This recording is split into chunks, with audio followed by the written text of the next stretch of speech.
As the polls close in Bolivia, a significant political shift is on the horizon, marking the potential end of nearly 2 decades of leftist governance.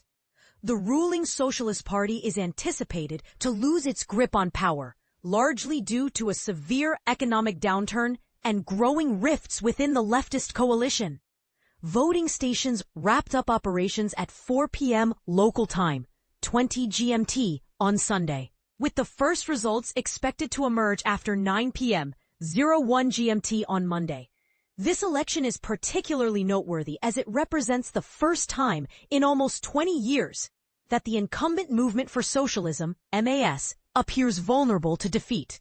Recent polling data from Ipsos, conducted in August, indicates that MAS-affiliated candidates, along with other left-leaning contenders, are trailing behind their right-wing opponents by approximately 10 percentage points. A total of 8 candidates are vying for the presidency, spanning the political spectrum from far-right to leftist ideologies. However, 2 candidates seem to be leading the pack. Jorge Tuto Quiroga, a former interim president and vice president under the military regime of Hugo Banzer, and Samuel Doria Medina, a wealthy businessman and ex-planning minister. Polls suggest that Medina, aged 66, and Quiroga, 65, are in a tight race, neck and neck for the top position. Notably, former leftist president Evo Morales has been barred from participating in this election, and the current socialist president, Luis Arce, who has had a falling out with Morales, has chosen not to run. According to Al Jazeera's Latin America editor, Lucia Newman, who is reporting from Santa Cruz, the electoral process has proceeded quite smoothly, with only a few minor incidents reported. However, there are significant concerns regarding the potential impact of Morales' appeal to his supporters, who constitute about 20 to 30% of the electorate. Newman highlighted that Morales has urged his followers to cast invalid votes, which could disrupt the election outcome, especially given the large number of candidates and the likelihood that no single candidate will secure enough votes to avoid a runoff. The leftist faction is notably divided. Eduardo del Castillo, who is supported by outgoing President Arce, is the official candidate for the MAS party. In contrast, Andrónico Rodriguez, who has distanced himself from MAS, is running as an independent. Morales, who has been a dominant figure in Bolivian politics for the past 15 years, remains in his tropical stronghold, where he continues to lead the Copa Growers Union. He has publicly encouraged his followers to submit invalid ballots, stating, "Brothers, we are on the right track.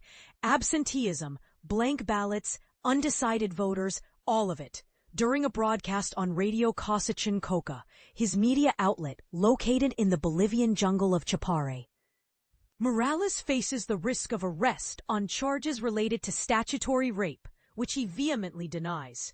Official election results are expected within a week, and voters will also select all 26 senators and 130 deputies, with newly elected officials set to take office on November 8th. If no candidate achieves a majority, a runoff election will be held on October 19th. Bolivia is currently grappling with its most severe crisis in a generation, characterized by an alarming annual inflation rate nearing 25%. And critical shortages of essential resources like dollars and fuel.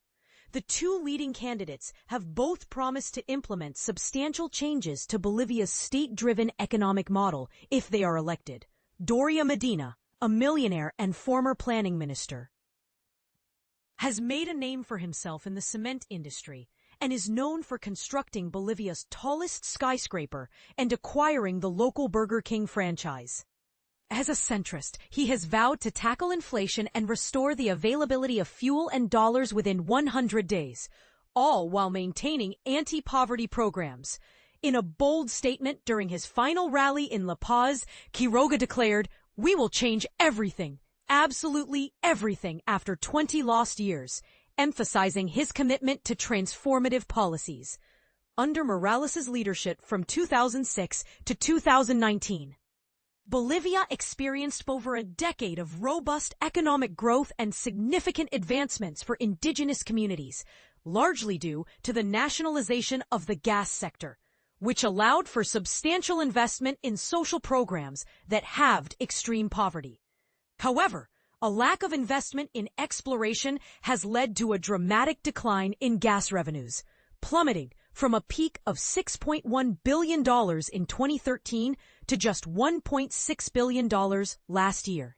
With Bolivia's other major resource, lithium, still untapped, the government is running low on the foreign currency necessary to import vital goods such as fuel, wheat, and other food items.